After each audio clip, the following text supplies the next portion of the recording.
Day in the life of a coach driver, part 8. Leaving home 3:30 in the morning, heading for our depot up in Holt. It's about an hour's drive, which is why it's such an early start for us. Time is about 4:40. We're starting our vehicle checks, getting the vehicle prepped and checked ready to go. As usual, doing our checks, getting it all sorted, and the engine starts. The vehicle is a Jonk here, bodied Volvo B13. That means it's got a 13-litre engine, and my God, it sounds phenomenal. Now, as per the usual, we're doing all of our internal checks, making sure everything is set up, all the emergency switches and hammers are in the right place, and all the lights are functioning on the exterior. The bus was prepped for us the day before, so we didn't have too much to worry about in the line of cleaning. Now, on the way down to our first point in Chelmsford, we're just putting up the signage and getting everything ready so people know which coach we are and what coach they need to get on. And very shortly, we decided to stop down on the A14 whilst empty, just to grab a bit of food, have a 45-minute break before we head off, just in case we catch any traffic.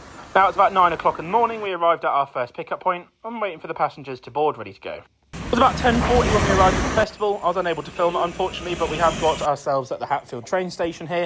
A couple of trains and just getting ourselves ready to head into London. Now, my plan for the day was to head into London, do a bit of sightseeing, have a wander around, as we had about 14 hours rest in the middle of the shift.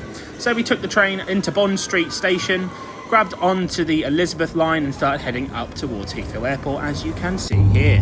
Not sure why I recorded the trains having a race, but why not?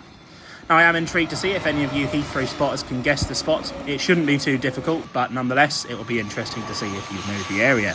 As the clips go on, I'll give you a couple of hints, but I'm just going to keep quiet so you can enjoy some of the aircraft flying overhead and landing.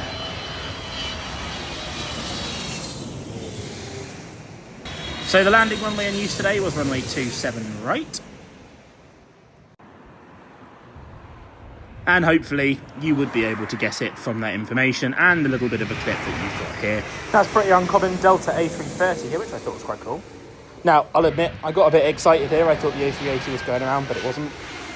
We were stood pretty much just off the threshold of runway 27 right, just in front of the ILS antenna on the perimeter road, and we were very lucky to catch at least 2 A380s coming into Heathrow. So I spent a couple of hours at Heathrow, but there was a couple of things in London that I wanted to do, that I wanted to go and see that I hadn't before. So decided to go to Tower Hill Station to go and see Tower Bridge and the Tower of London. Obviously, I've got to get a video of the Shard, it's obligatory. Nice old bus there, as well as the Tower Bridge in the background. After this, made my way back to King's Cross St Pancras so I could start heading back to Hatfield, but not before, most importantly, I went to grab a Five Guys. Now, due to the amount of time on the shift, I needed to have a rest in between, so this is where I slept. And after I woke up a few hours later, this was the coach getting ready with everybody boarding. Was about 3 hours back to the yard. So once we got back to the yard, it was about 4:30 in the morning, and with everything put together, it was in total about 5 a.m. So from leaving my house to arriving back at my house, it was a whopping 25 and a half hours. Completely legal, having my daily rest on the provided bunk on the coach. Thanks for watching.